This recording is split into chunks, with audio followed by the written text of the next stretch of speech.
तो नमस्कार है आप सभी को। और आज की क्लास में हम लोग पढ़ने जा रहे हैं बहुत प्रसिद्ध नाटक। किसका? भारतेंदु जी का, भारतेंदु हरिश्चंद्र जी का सबसे प्रसिद्ध नाटक भारत दुर्दशा। ये इतना प्रसिद्ध है बच्चों कि ये यूपीएससी के सिलेबस में भी लगा हुआ है। हिंदी साहित्य जो लेते हैं उनके सिलेबस में ये लगा हुआ है, भारत दुर्दशा। ठीक है, याद रहेगा। चलिए, तो मैं इसके बारे में थोड़ा सा परिचय दे देती हूँ इस नाटक के बारे में। यह है, इसका प्रकाशन वर्ष आप सबको पता ही है, मैंने पहले भी बता चुकी हूँ, क्योंकि 1880 में ये प्रकाशित हुआ था भारत दुर्दशा।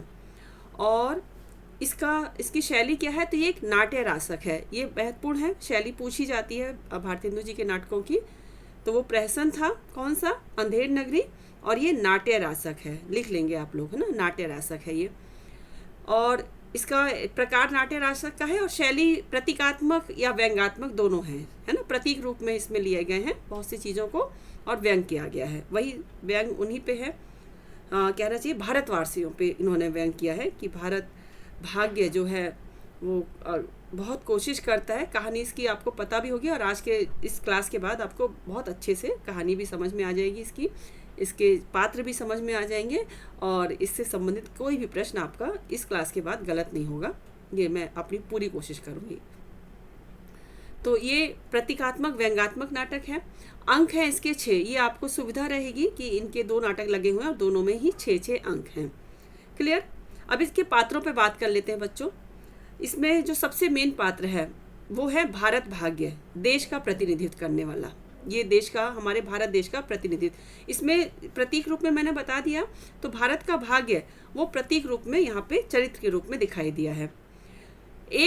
अब ये नायक है भारत भाग्य। अब खलनायक भी कौन है? तो है भारत दुर्दैव। ये खलनायक है जो देश का विनाश करने के लिए आया है, हमारे देश के विनाश का मूल है ये। इसके अलावा बहुत सारी बुराइयां भी हैं इसमें जो चरित्र के रूप में दिखाई गई हैं। एक है निर्लज्जता, एक है आशा, सत्यानाश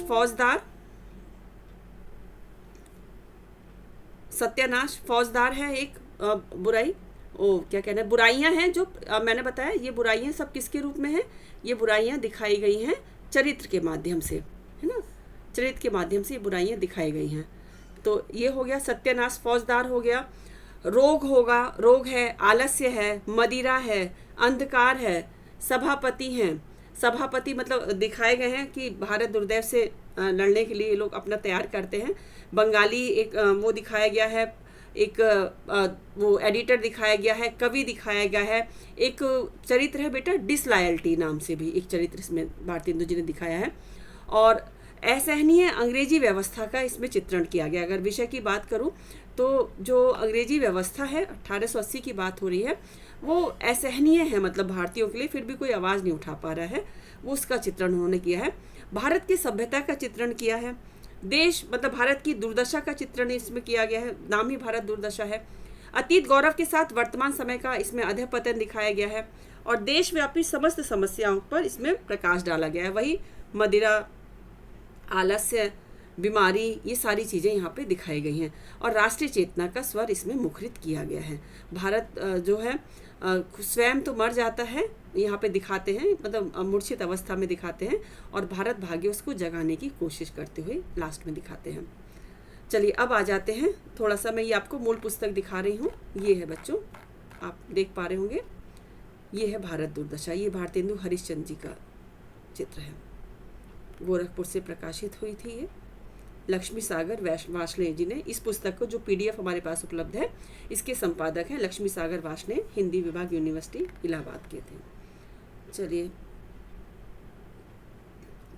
मोतीलाल संघ का प्रकाशन वर्ष है, प्रथम संस्करण है ये, जनवरी 1953 में आया था। 1953 में आया था, देखिए ये वाला संस्करण, और 1.5 रुपये इसका मूल्य था।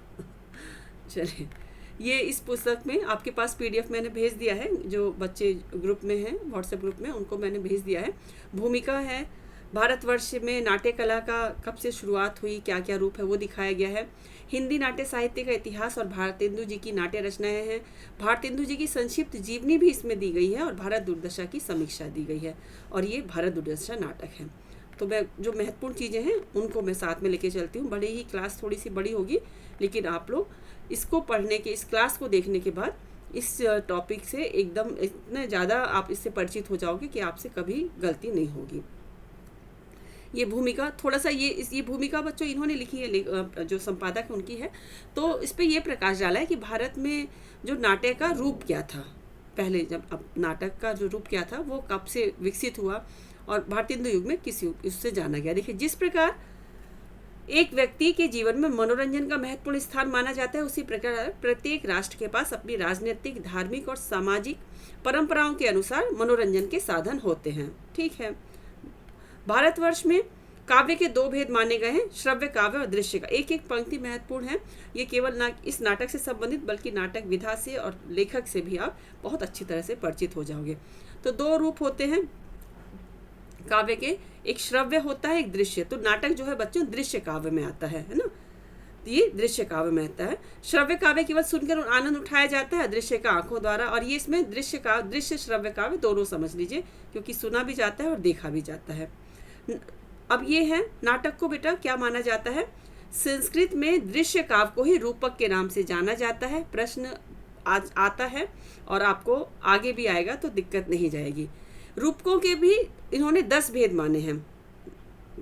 क्या? नाटक, प्रकरण। ये देखो नाटक के भेद हैं बच्चों, रूपक के 10 भेद हैं। नाटक, प्रकरण, भाड़, प्रहसन, जो भी हम लोग प्रहसन हमने देखा था, डिम, व्यायोग, संवकार, वीथी, अंक और इहामृग। और रूपक जो होता है, रूपक के 10 भेद हैं और उप रूपक के 18 भेद माने गए हैं। महत्वपूर्ण पंक्तियां हैं ये, आपके पास है, आपने शायद नहीं पढ़ा होगा तो अब इस क्लास के बाद भी आप अंडरलाइन करके या अपने नोट्स में लिख के रखना। रूपक के कितने भेद होते हैं ये पूछ लिया जाए तो आप सोच में पड़ जाओगे। रूपक के भेद बताए गए हैं 10 और उपरूपक के 18 भेद माने गए हैं। कौन कौन से हैं ये बता देते हैं। नाटिका, त्रोटक, गोष्ठी, सट्टक, नाट्य रासक, जो अभी ये हम पढ़ने जा रहे हैं, तो ये उपरूपक की श्रेणी के अंतर्गत आता है, जो हमारा भारत दुर्दशा है। ठीक है, नाट्य रासक हो गया। प्रस्थान, उल्लाप्य, काव्य, प्रेषण, रासक, संलापक, श्रीगदित, शिल्पक, विलासिका, दुर्मल्लिका, प्रणिका, हल्लीश और भाड़िका। संस्कृत साहित्य में प्रणेताओं ने विभिन्न रूपकों और उपकों के लक्षण भी निर्धारित किए थे। चलिए ये अब आगे चलते हैं, जो महत्वपूर्ण चीजें उन्हीं को देखेंगे। नाट्य शास्त्र के अनुसार 3 तत्व नाटक के प्रधान अंग माने गए हैं। 3 तत्व, वस्तु, संगठन, नायक और रस, ये हैं। चलिए आगे देखते हैं। अब देखते हैं हिंदी नाट्य साहित्य का इतिहास और भारतेंदु जी की नाट्य रचनाएं। थोड़ा सा इधर भी बता देते हैं कि इसी परंपरा में भास, कालिदास, भवभूति, ये सारे संस्कृत के नाटककार हैं बच्चों, आचार्य रह चुके हैं। शूद्रक, हर्ष और विशाखदत्त, राजशेखर आदि अनेक विश्वविख्यात नाटककार हुए। और आज से लगभग 200 साल वर्ष पूर्व की बात है कि भारतवर्ष में नाट्य कला का जन्म और विकास हो चुका था। अन्य देशों से बहुत पहले यहाँ वह अपनी पूर्ण उन्नतावस्था को पहुँच गई थी भारत देश में। अब हिंदी साहित्य में देखते हैं, हिंदी साहित्य के इतिहास और भारतेंदु जी की नाट्य रचनाएं। नाटकों का तो एक अलग ही गौरव काल रहा है भारतेंदु युग में। उसके बाद जयशंकर प्रसाद जी ने भी नाटकों पे बहुत काम किया। तो ये ईसा की 7वीं शताब्दी में हर्षवर्धन की मृत्यु के बाद भारतीय राजनीतिक जीवन छिन्न भिन्न और अराजकतापूर्ण हो गया था। अब शीघ्र ही बढ़ते हुए इस्लाम धर्म के साथ भारतवर्ष पर मुसलमानी आक्रमण होने लगे। अराजकता मतलब देश में फैली हुई थी। उस समय देश में अभिनय कला के 2 प्रधान केंद्र थे, राज्यसभा और देव मंदिर। अभिनय कहाँ किया जाता था? राज्यसभा में और देव मंदिरों में। आक्रमणकारियों ने दोनों स्थानों का विध्वंस कर दिया। इस प्रकार नाट्य कला के प्रचार को बहुत आघात पहुंचा। ठीक है, चलिए ये जानकारी भी आपको मिल गई। अब देखते हैं, अच्छा हाँ, ये महत्वपूर्ण यहाँ पे है कि आधुनिक खोजों के फलस्वरूप 14वीं शताब्दी से लेकर 19वीं शताब्दी के लगभग मध्य तक कुछ नाटक नाम से पुकारे जाने वाली रचनाओं का पता चलता है। ये शुक्ल जी के इतिहास में भी इन्होंने भी वर्णन किया है। जैसे विद्यापति कृत रुक्मणी हरण, विद्यापति जी का रुक्मणी हरण, और पारिजात हरण, कृष्ण जीवन कृत करुणाभरण। हृदय राम जी का हनुमान नाटक बहुत पूछा जाता है। किसका है? हृदय राम जी का हनुमान नाटक। निवाज का है शकुंतला नाटक। और ब्रजवासी दास का है प्रबोध चंद्रोदय। ये नाटक सुनने में आते हैं, लेकिन इसमें नाटक के सारे तत्व मौजूद नहीं थे। अब आगे चलते हैं। भारतेंदु से पूर्व रीवा के महाराज विश्वनाथ सिंह अपना आनंद रघुनंदन नाटक लिख चुके थे। रीवा के एक महाराज थे, उन्होंने एक नाटक लिखा था बच्चों, आनंद रघुनंदन। ठीक है, भारतेंदु से पूर्व के थे ये। तो इसमें इन्होंने राम कथा का वर्णन किया था। और अब देखो, हमारे यहाँ भारत में परंपरा भी है, ज़्यादातर उत्तर भारत में, कि मंचन किया जाता है रामलीला का। तो राम के चरित्र पे बहुत सारे नाटक लिखे गए हैं। अब आगे देखते हैं। विशुद्ध नाटक रीति के अनुसार भारतेंदु जी के पिताजी थे बच्चों गोपाल चंद्र, इनका उपनाम था गिरधर दास। इनका नहुष नाटक था। तो इन्होंने इस नहुष नाटक की रचना 1859 में की थी। यद्यपि उसकी पूरी प्रति अभी अप्राप्त है, हमें प्राप्त नहीं हो पाई है, लेकिन नहुष नाटक का नाम आता है। इनके पिताजी का था, भारतेंदु जी के। इसके पश्चात 1861 में राजा लक्ष्मण सिंह ने शकुंतला का हिंदी में अनुवाद किया और स्वयं भारतेंदु हरिश्चंद्र ने 1868 में चौर कविकृत संस्कृत रचना किसका, विद्या सुंदर, इसका बंगला के माध्यम द्वारा अनुवाद किया। फिर 72 में कृष्ण मित्र के प्रबोध चंद्रोदय के तृतीय अंक का पाखंड विडंबन, ये सारे इनके अनुदित नाटक हैं भारतेंदु जी के। और 73 में काचन कवि का धनंजय विजय का, और 75 में राजशेखर का के नाटक था कर्पूर मंजरी का। इसके बाद है 78 में संस्कृत के नाटककार विशाख दत्त का था मुद्रा राक्षस। और अंत में 1880 के लगभग शेक्सपियर का जो मर्चेंट ऑफ वेनिस है, विलियम शेक्सपियर का बहुत प्रसिद्ध नाटक है, उसका भी इन्होंने अनुवाद किया दुर्लभ बंधु नाम से, अर्थात वंशपुर का महाराज। इससे ये सारे अनुवाद भारतेंदु के द्वारा प्रस्तुत हुए। और मौलिक रचनाओं को देखेंगे इनके, तो मौलिक रचनाओं में उनका बच्चों है, ये पूछा जाता है कौन से मौलिक हैं इनके नाटक, कौन से क्या कहते हैं अनुदित हैं। तो ये तो अनुदित थे जो भी मैंने बताए। मौलिकों में नाटकों में आ जाएगा वैदिकी हिंसा, हिंसा न भवती 1873, ये है प्रहसन। सत्य हरिश्चंद्र 1875, ये नाटक है।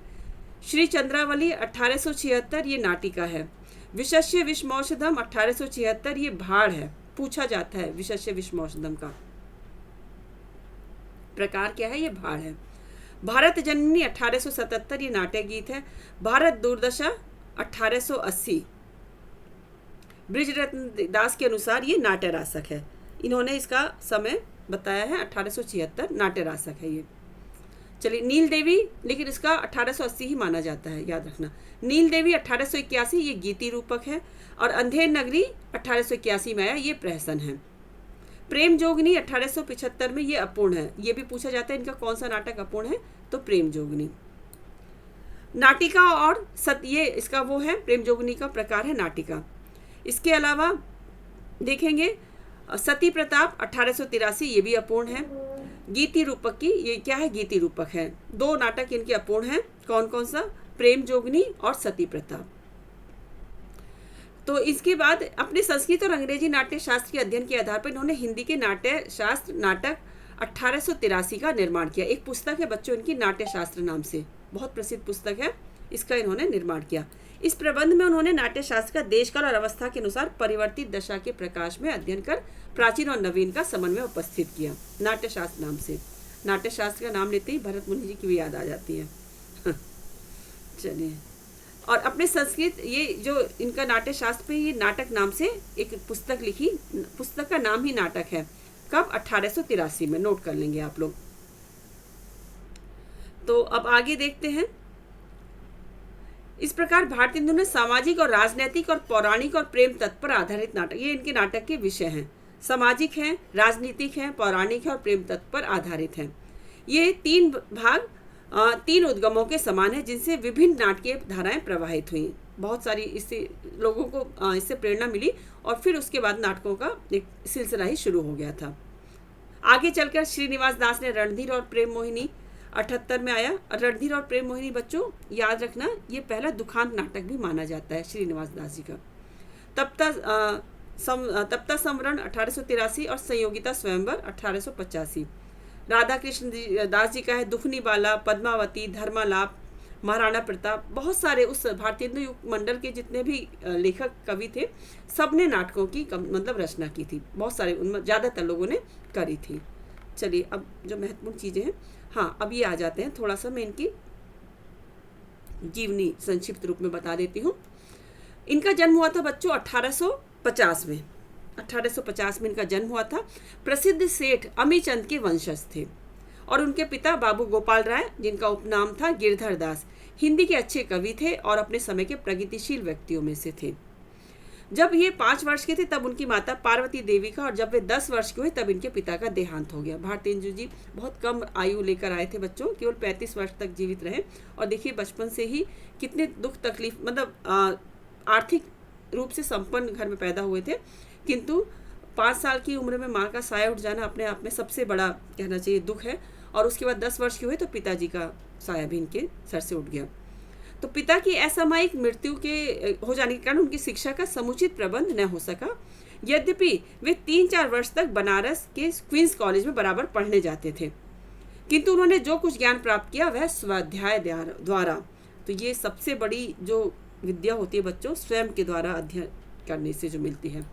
वे भारतवर्ष की लगभग सभी प्रधान भाषाएं जानते थे। मतलब नमन है भारतेंदु जी, जहाँ भी उनकी आत्मा होगी मैं उनको नमन करती हूँ। पिता में कहे जाते हैं हिंदी साहित्य के, और इतनी विलक्षण प्रतिभा के धनी थे कि वाकई ईश्वर ने उनको अलग से ही वरदान देके पैदा किया था। तो ये लगभग सभी प्रधान भाषाएं जानते थे। 5-6 वर्ष की अवस्था में उन्होंने अपनी काव्य प्रतिभा का परिचय देना प्रारंभ कर दिया था। 15 वर्ष की अवस्था में उनका विवाह मन्ना देवी से हुआ था, याद कर लेंगे, मन्ना देवी से विवाह। 15 वर्ष के थे, विवाह हो गया। विवाह के बाद उन्होंने अनेक स्थानों की यात्रा की और अवसर मिलने पर सदैव अंधविश्वास और अप्रामाणिकता का विरोध भी किया। उन्होंने स्वदेशी, निज भाषा उन्नति, राष्ट्रीयता, भारत की उन्नति, स्त्री शिक्षा आदि बातों पर सदैव जोर दिया।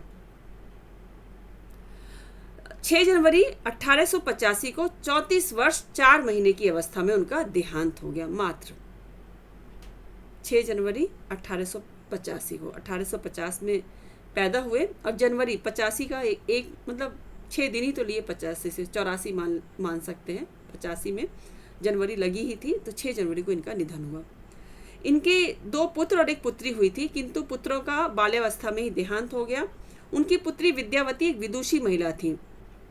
उनकी लोकप्रियता का प्रमाण इसी से मिलता है कि सारे देश ने उन्हें भारतेंदु की उपाधि प्रदान की। भारतेंदु जी की जो ये भारतेंदु नाम नहीं है बच्चों, ये उनको उपाधि कही गई, भारत के इंदु अर्थात भारत के चंद्रमा। भारतेंदु जी की प्रतिभा चौमुखी थी और उनके विविध प्रकार से हिंदी साहित्य को समृद्ध बनाया। उनका व्यक्तित्व तत्कालीन शिक्षित धनिक वर्ग की विशेषताएं लिए हुए था। उस समय के धनी वर्ग में आते थे तो विशेषताएं उनके अंदर वैसी ही थी। उन्होंने जीवन भर देश, भाषा और साहित्य की सेवा की। सार्वजनिक जीवन ग्रहण करते उन्होंने कवि वचन सुधा, इनकी 3 पत्रिकाएं महत्वपूर्ण है बच्चों।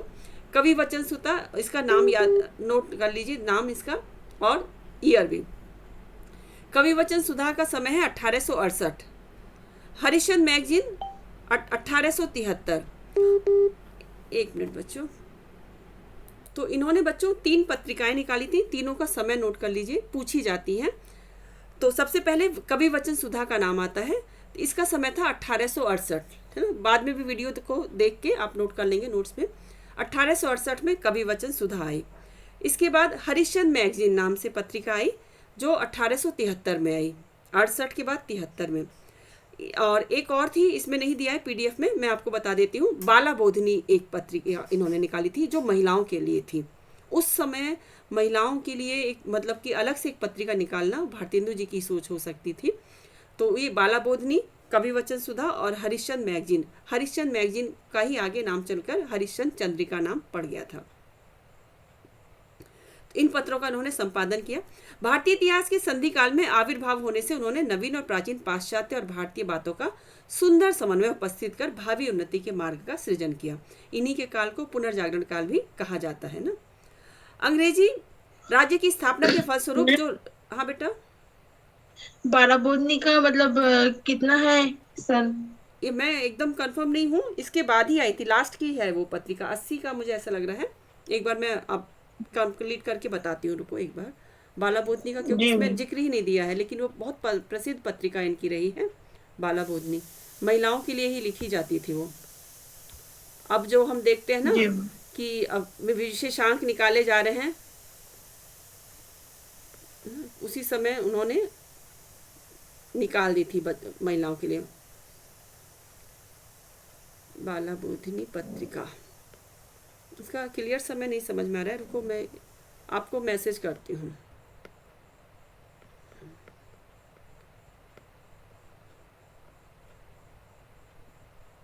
ठीक है, मैं आपको मैसेज करूँगी। इसके संपादक तो भारतेंदु हरिश्चंद्र जी थे। हाँ, ये बच्चों नोट कर लो, तीनों पत्रिकाओं का समय मैं फिर से बता देती हूँ।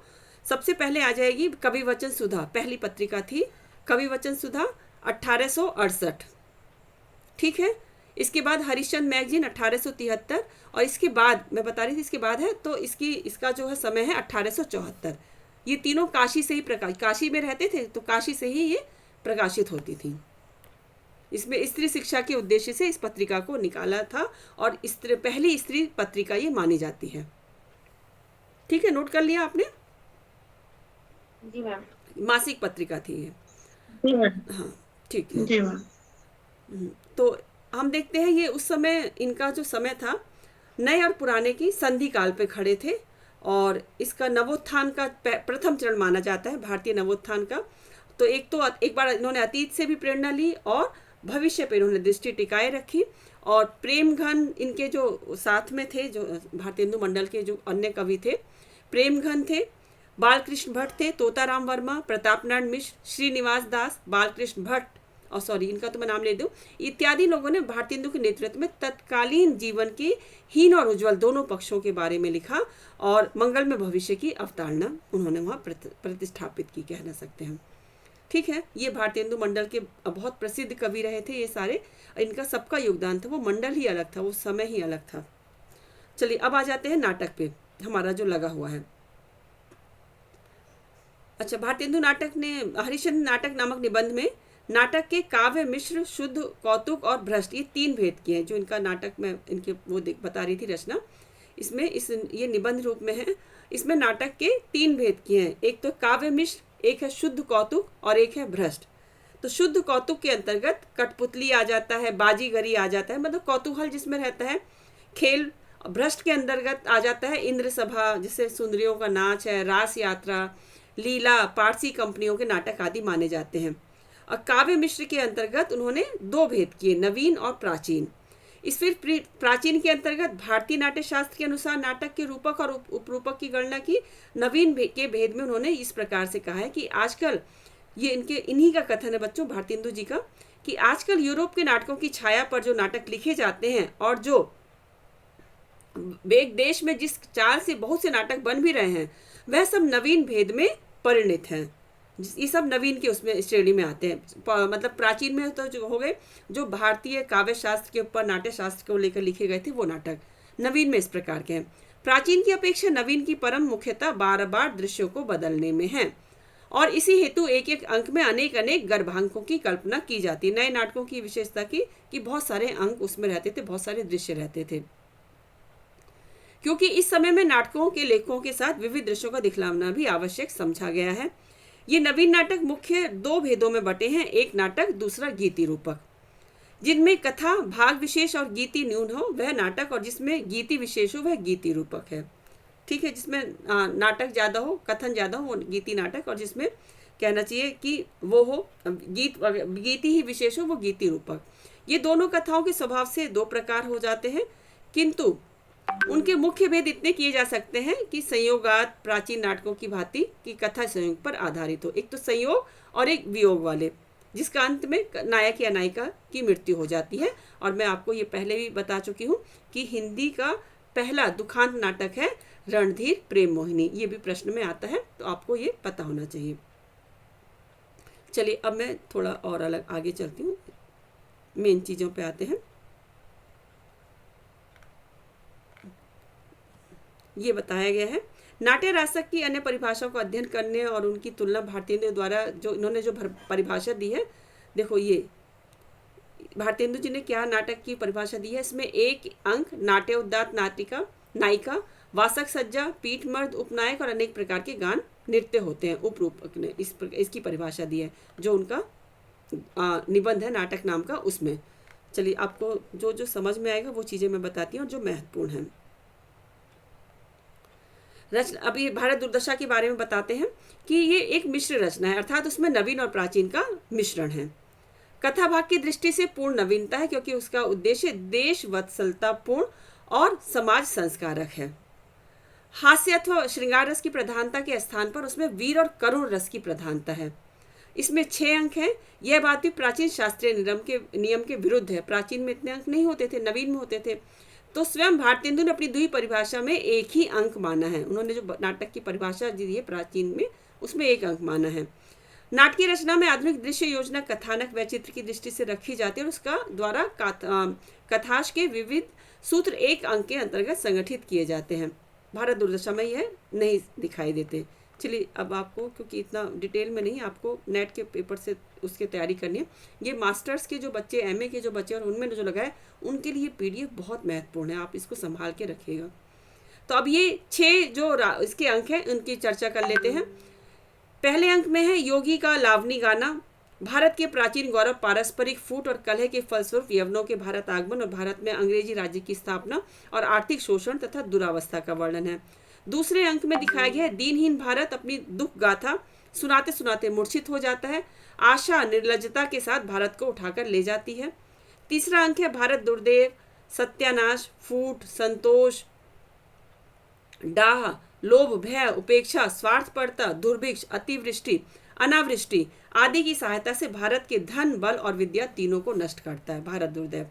चौथे अंक में दिखाया गया भारत दुर्दैव रोग, आलस्य, मदिरा, अंधकार आदि के साथ भारत के नाश की तैयारियां करता है। और पांचवा अंक है 7 सभ्यों की एक छोटी सी समिति भारत दुर्दैव से भारत की रक्षा का उपाय सोचती है। वहीं पर डिसलॉयल्टी का प्रवेश होता है और वह इंग्लिश पॉलिसी नामक एक्ट के हाकिम इच्छा नामक दफा से सबको पकड़कर ले जाती है। जो भारत को बचाने की कोशिश में थे उनको पकड़ के ले जाती है। और छठा अंक जो है भारत भाग्य अचेत पड़े हुए भारत को जगाने की चेष्टा करता है। वह उसके पूर्व गौरव का वर्णन कर उसे चेतन करना चाहता है। अंग्रेजी राज्य में उन्नति करने की बात चाहता है, किंतु भारत के उठने की आशा न देखकर स्वयं अपनी छाती में कटार का आघात कर लेता है। भारत भाग्य अपने आप को मार लेता है। ये इसकी बच्चों कहानी है।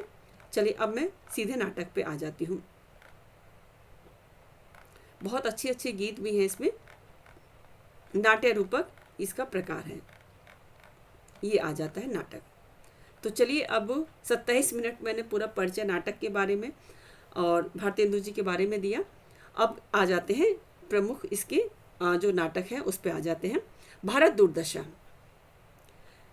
मंगलाचरण से शुरुआत। ये नाटकों का बच्चों एक मेन नियम था कि इसकी नाटकों की शुरुआत मंगलाचरण से की जाती थी, मतलब ईश्वर को याद किया जाता था। इसमें क्या है, जय सतयुग थापन करन नासन मलेच्छ आचार कठिन धार तरवार कर कृष्ण कल की अवतार। ये मंगलाचरण इसमें दिया गया है। ये सब प्रश्नों में शामिल हो सकता है। इसके बाद है पहला अंक और स्थान है वीथी। दोनों नाटकों के स्थान भी याद करना अंक के साथ साथ। उसमें बाह्य प्रांत था अंधेर नगरी में और इसमें है वीथी।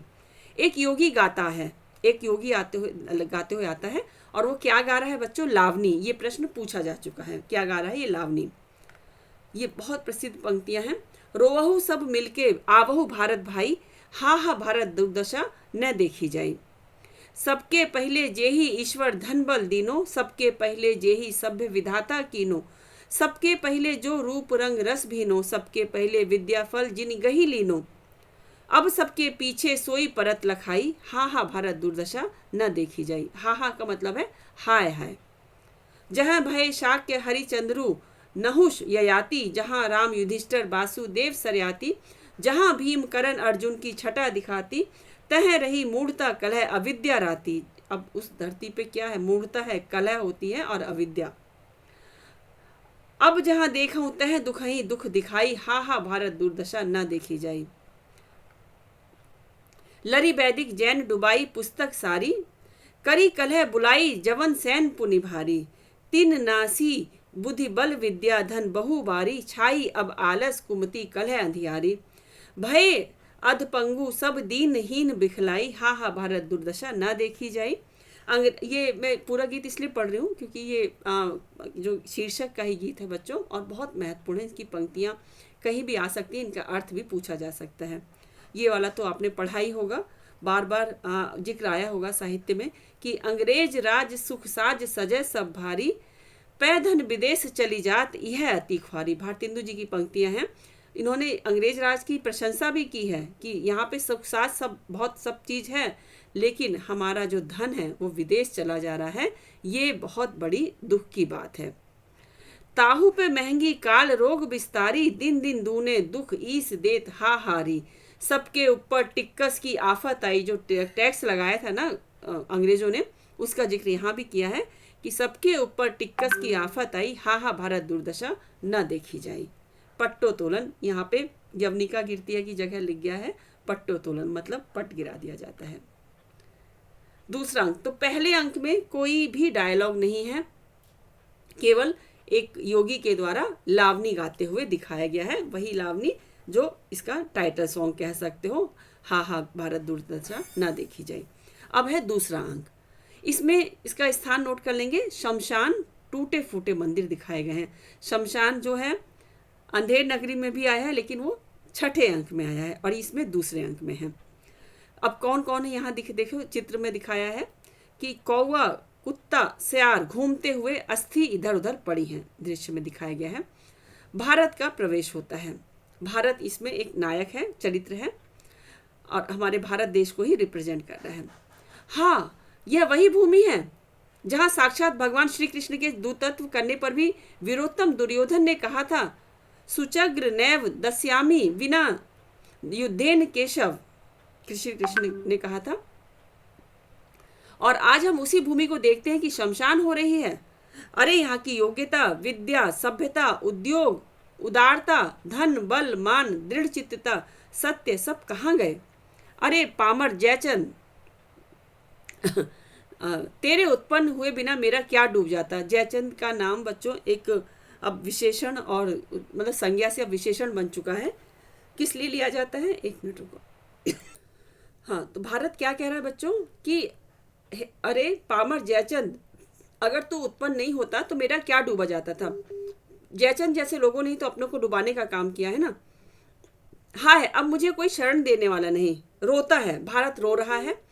मात राज राजेश्वरी विजयनी मुझे बचाओ। विजयनी राज राजेश्वरी हमारी भारत माता, अपनाए की लाज रखो। अरे देव ने सब कुछ मेरा नाश कर दिया पर अभी संतुष्ट नहीं हुआ। हाय, मैंने जाना कि अंग्रेजों के हाथ में आकर हम अपने दुखी मन को पुस्तकों से बहलाएंगे और सुख मानकर जन्म बिताएंगे, पर देव से वह भी न सहा गया। हाय, कोई बचाने वाला नहीं। आप ये आलाप कर रहा है अकेले। फिर से ये गीत है, बहुत ये गीत प्रसिद्ध है। को नहीं पकड़त मेरो हाथ, 20 कोटि सुत होत फिरत में हाहा होए हनाथ। उस समय 20 करोड़ जनता थी, तो 20 कोटि की बात यहाँ पे की गई। कोटि का मतलब होता है करोड़। जाकी शरण गहत सोई भारत, सुनत न को दुख ना गात। दीन बन्यो इत सो उत डोलत, टकरावत निजमात। दिन दिन विपत्ति बढ़त, सुख छीजत, देत को नहीं साथ। सब विधि दुख सागर में डूबत, धाई उबारो नाथ। गा रहा है और नेपथ्य में गंभीर और कठोर स्वर से, नेपथ्य मतलब पीछे से, मैंने बताया है पर्दे के पीछे से बहुत गंभीर और कठोर स्वर से कोई बोलता है। कौन बोल रहा है अभी बताते हैं। अब भी तुझको अपने नाथ का भरोसा है, खड़ा तो रह। अभी मैंने तेरी आशा की जड़ ने खोद डाली तो मेरा नाम नहीं। भारत दुर्दैव है एक तरह से ये। भारत डरता और कांपता हो रोकर, अरे यह विकराल वदन कौन मुंह बाय मेरी ओर दौड़ता चला आ रहा है, आता है। हाय हाय, इससे कैसे बचेंगे। अरे यह तो मेरा ही एक कौर कर जाएगा, मतलब मुझे खा जाएगा एक बार में। हाय परमेश्वर, बैकुंठ में और राज राजेश्वरी, 7 समुद्र पार, अब मेरी कौन रक्षा होगी। ये बच्चों, ये राज राजेश्वरी जो आया है ना, ये ब्रिटेन की महारानी के लिए ये शब्द यहाँ पे यूज़ किया गया है। 7 समुद्र पार से मुझे याद आया, ये राज राजेश्वरी जो महारानी थी उस समय, ब्रिटेन का शासन था ना, अंग्रेजों का शासन था, उनकी महारानी का, इनके देखो यहाँ पे आया है 7 समुद्र पार, है ना, वहाँ पे। अब मेरी कौन रक्षा करेगा। हाय, अब मेरे प्राण कौन बचावेगा। अब कोई उपाय नहीं, अब मरा और मूर्छा खाकर गिर जाता है। आवाज़ से ही वो मूर्छित हो जाता है। निर्लज्जता आती है उसके बाद। अब निर्लज्जता कैसी है ये देखो, ये देखो नीचे जो स्टार बना हुआ है ना, ये इनके पोशाक के बारे में लिखा हुआ है। ऊपर ये भारत के बारे में देखो, यहाँ पे बना हुआ है ना, भारत का प्रवेश। भारत ने क्या पहना हुआ है, फटे कपड़े पहने हैं, सिर पर अर्ध किरीट है, हाथ में टेकने की छड़ी है और शिथिल अंग है। अब निर्लज्जता का देखते हैं। जांघिया पहना हुआ है, सिर खुला है, ऊंची चोली है, दुपट्टा ऐसा गिरता पड़ता है कि अंग खुले, सिर खुला, खानगियों का सा वेश है निर्लजता का, लड़की के वेश में निर्लजता आती है। तो अब तो निर्लजता ने यहाँ पे भारत में अपना साम्राज्य ही फैला लिया है, इसलिए उसकी वेशभूषा इस तरह से उन्होंने दिखाई है। निर्लजता, मेरे आछत तुमको अपने प्राण की फिक्र, छी छी, जियोगे तो भीख मांग खाओगे, प्राण देना तो कायरों का काम है। क्या हुआ जो धन अभाव सब गया, एक जिंदगी हजार नियामत है। देखकर, अरे सचमुच बेहोश हो गया तो उठा ले चले, नहीं नहीं मुझसे अकेले न होगा। नेपथ्य की ओर देखकर, आशा आशा जल्दी आओ। तो निर्लजता आके किसको बुला रही है, आशा को। किस पहले ये प्रश्न आता है कि भारत देव जब मूर्छित होता है पहले तो उसको कौन उठाता है, निर्लजता आके उसको उठाने का प्रयास करती है और फिर आशा को बुलाती है। आशा किस में है बच्चों, लड़की के वेश में आशा। निर्लजता, यह देखो भारत मरता है, जल्दी से उठा के घर उठा ले चलो। आशा, मेरे आशत किसी ने भी प्राण दिया है, ले चलो अभी जलाती हूँ, अभी इसको जिंदा करती हूँ। आशा जहाँ है वहां विश्वास है ही, दोनों उठाकर भारत को ले जाती हैं, आशा और निर्लजता। तीसरा अंक है, ये स्थान है मैदान का। फौज के डेरे दिखाई पड़ते हैं, भारत दुर्दैव आता है, जिसकी आवाज सुनी थी वो आता है, भारत दुर्दैव। कहाँ गया भारत मूर्ख, जिसको अब भी परमेश्वर और राजराजेश्वरी का भरोसा है। देखो तो अब इसकी क्या दुर्दशा होती है। देखो भारत दुर्दैव की ड्रेस देख लेते हैं, क्रूर, आधा क्रिस्तानी आधा मुसलमानी वेश, हाथ में लंगी तलवार लिए, ये भारत दुर्दैव का इसका वेशभूषा है। तो कह रहा है कि अब भी परमेश्वर और राजराजेश्वरी का भरोसा है, देखो तो अभी इसकी क्या क्या दुर्दशा होती है। नाचता और गाता हुआ, अरे उपजा ईश्वर कोप से, ओ आया भारत बीच, छार खार सब हिंद करूं, मैं तो उत्तम नहीं नीच, मैं उत्तम नहीं हूं, नीच हूं। मुझे तुम सहज, ये आता है बच्चों ये पंक्तियां, मुझे तुम सहज न जानो जी, मुझको एक राक्षस मानो जी, कौड़ी कौड़ी को करूं मैं सबको मोहताज, भूखे प्राण निकालूं इनका तो मैं सच्चा राज। मुझे न तुम सहज जानो जी, मुझे एक राक्षस मानो जी, काल भी लाऊं महंगी लाऊं और बुलाऊं रोग, पानी उल्टा कर बरसाऊं छाऊं जग में सोग, फूट बैर और कलह बुलाऊं ले आऊं सुस्ती जोर, घर घर में आलस फैलाऊं छाऊं दुख घनघोर, काफिर काला नीच पुकारूं तोड़ू पैर और हाथ, दू इनको संतोष खुशामद कायरता भी साथ, मरी बुलाऊं देश उजाड़ू महंगा करके अन्न, सबके ऊपर टिकस लगाऊं धन है मुझको धन, तो मुझे तुम सहज न जानो जी, मुझको एक राक्षस मानो जी। ये नाचता है। अब भारत कहाँ जाता है, ले लिया है एक मतलब कह रहा है भारत कहाँ जाता है, ले लिया है एक तस्सा बाकी है अब की हाथ में वह भी साथ, मतलब भारत पे पूरा अधिकार जमा लूंगा, भला हमारे बिना और ऐसा कौन कर सकता है कि अंग्रेजी अमलदारी में भी हिंदू ने सुधरे, लिया भी तो अंग्रेजों से औगुन, हा हा हा हा, कुछ पढ़े लिखे मिलकर देश सुधारना चाहते हैं, हा हा हा, एक चने से भाड़ फोड़ेंगे, ऐसे लोगों को दमन करने में मैं जिले के हाकिमों का हुक्म दूंगा और ने डिसरायल्टी में पकड़ो और ऐसे लोगों को हर तरह से खारिज करके जितना जो बड़ा मेरा मित्र हो उसका उतना बड़ा मेडल और खिताब दो। मतलब भारत को पूरी तरह से बर्बाद करने के लिए भारत दुर्दैव आया है। हमारी पॉलिसी के विरुद्ध उद्योग करते हैं मूर्ख, यह क्यों मैं अपनी ही फौज की भेज के न सब चौपट करता हूँ। नेपथ्य की ओर देखकर, अरे कोई है सत्यानाश, फौजदार को तो भेजो। इसका फौजदार का नाम है सत्यानाश, नाम ही ऐसा है। क्या सोच के भारतेंदु जी ने सबके नामकरण भी किए हैं। नेपथ्य में से जो आज्ञा का शब्द सुनाई पड़ता है, देखो मैं क्या करता हूँ, किधर किधर भागोगे। सत्यानाश फौजदार आते हैं, नाचता हुआ आता है। अब सत्यानाश फौजदार का आगमन हो गया।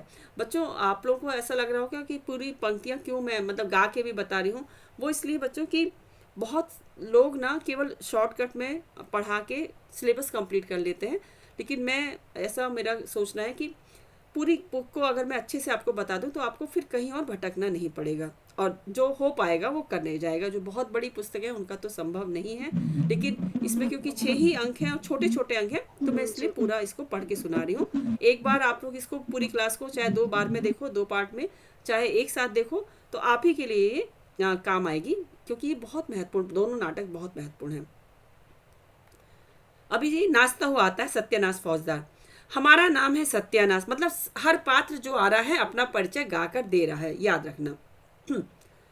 आए हैं राजा के हम पास, धर के हम लाखों की भेस, किया चौपट यह सारा देश, बहुत हमने फैलाए धर्म, बढ़ाया छुआछूत का कर्म, होके जयचंद हमने एक बार खोल ही दिया हिंद का द्वार। ऐसा पूछा जाता है कि कौन गा रहा है, तो भारत दुर्दैव नहीं गा रहा है, ये सत्यानाश फौजदार गा रहा है।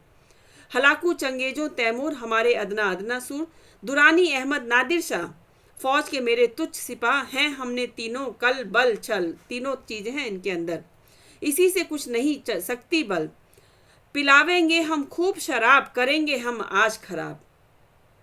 भारत दुर्दैव, आहा सत्यानाश जी आए, आओ देखो अभी फौज को हुक्म दो कि सब लोग मिलकर चारों ओर से हिंदुस्तान को घेर लें। जो पहले से घेरे हैं उनको सिवा औरों को भी आज्ञा दो कि बढ़ चलें। जिन लोगों ने घेर रखा है और लोगों को बुला लो अपनी फौज के। सत्यानाश फौजदार, महाराज इंद्रजीत सन जो कुछ भाखा सो सब जनु पही लही करी राखा। मतलब जिनको आज्ञा हो चुकी है वो तो पहले अपना काम कर चुके हैं, जिसको जो हुक्म हो कह दिया जाए, मतलब सब काम कंप्लीट है उनका पहले का। किसने क्या क्या किया है, दुर्दैव पूछ रहा है। फौजदार कह रहा है, महाराज धर्म ने सबके पहले सेवा की, रचि बहुविधि के वाक्य पुराणन माही घुसाए, शैव शाक्त वैष्णव अनेक मत प्रगति चला। अनेक धर्म में बांट दिया भारत को। जाति अनेकन करी नीच अकरु अरु ऊंच बनायो, अनेक जातियों में बांट दिया लोगों को, ऊंची जाति बना दी, नीच जाति बना दी।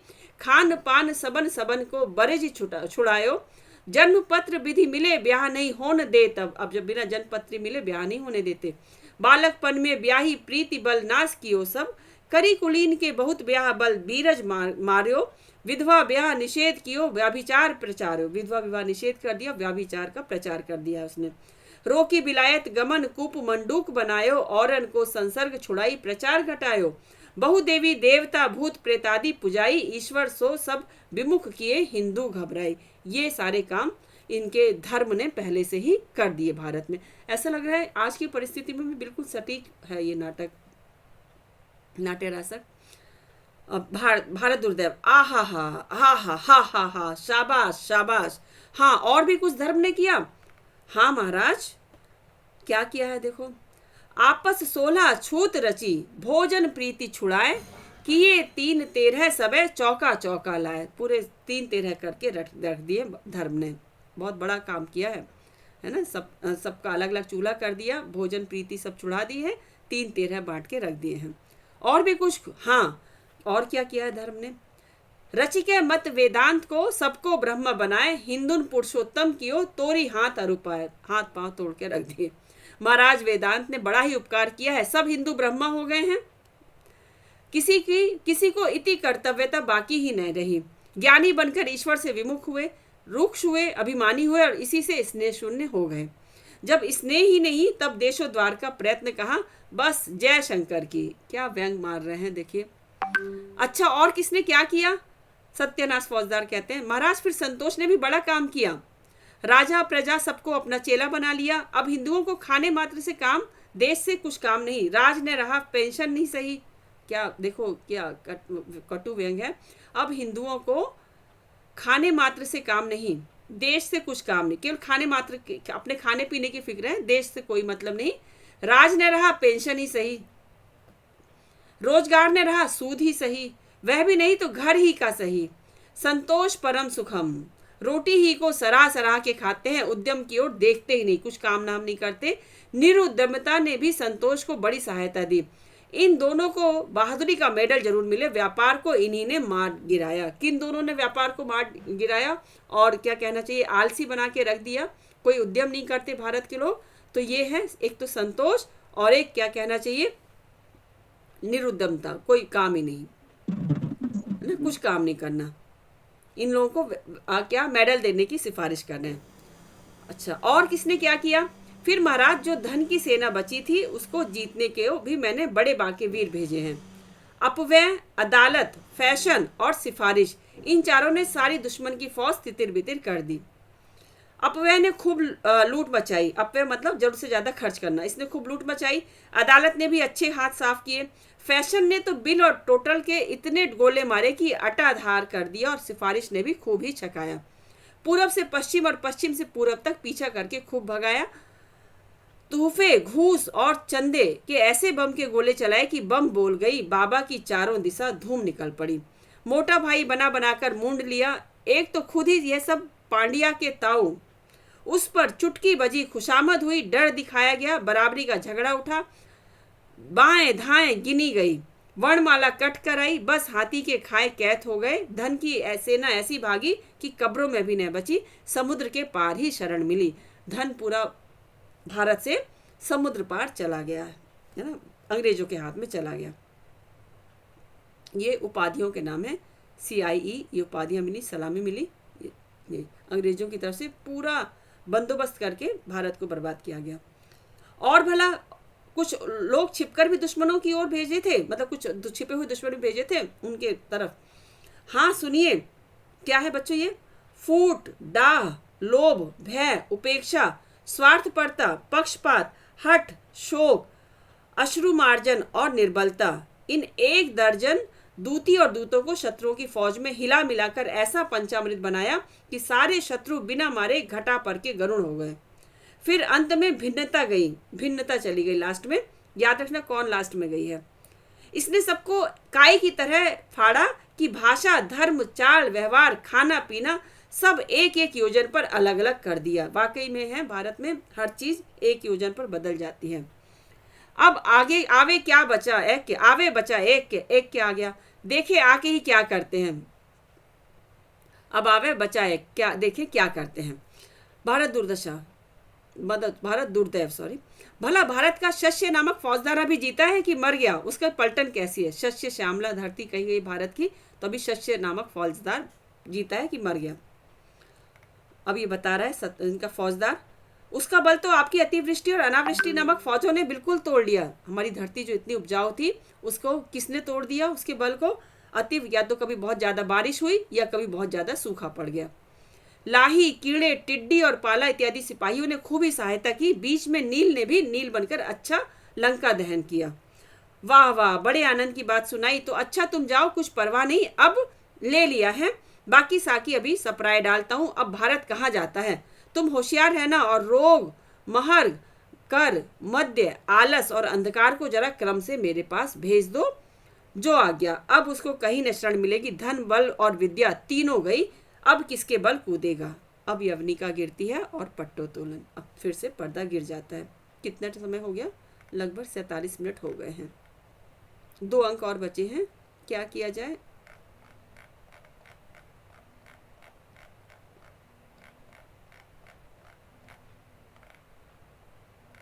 अभी काफ़ी बड़ा है बच्चों, अभी कहोगे तो पढ़ाया जाए वरना कल को किया जाए। 53 पेज पे ख़त्म है और हम लोग अभी हैं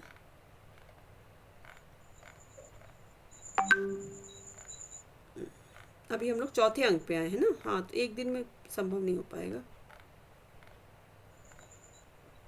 अभी आलस से मदिरा ये लोग सब आएंगे, तो इसको 2 पार्ट में कर देते हैं, है ना। चौथा अंक यहाँ से अभी लगभग 20 पेज का भी बाकी है। तो ठीक है, आज के लिए इतना काफ़ी है। आज की क्लास को एक बार और, इसकी मैं रिकॉर्डिंग शेयर कर दूंगी आप लोगों को बाद में, तो एक बार और देखना और इस PDF को सेव करके अपने पास रखना। बहुत सारी चीज़ें आपको इस PDF से मिल जाएंगी, ठीक है। तो अभी हम लोग चौथा, पाँचवा और छठा, ये 3 अंक अब कल की क्लास में पढ़ेंगे। और इसके साथ ही साथ मैं महत्वपूर्ण पॉइंट्स जो बता रही हूँ उनके आप नोट्स बनाते रहना, ठीक है। इसके अलावा कुछ भी पूछना होगा तो आप मुझे मैसेज कर सकते हैं, ठीक है। चलिए, तो आज को यहीं पे समाप्त करें, 8:30 का समय भी हो गया है। तो आज की क्लास यहीं समाप्त करते हैं। Bye bye.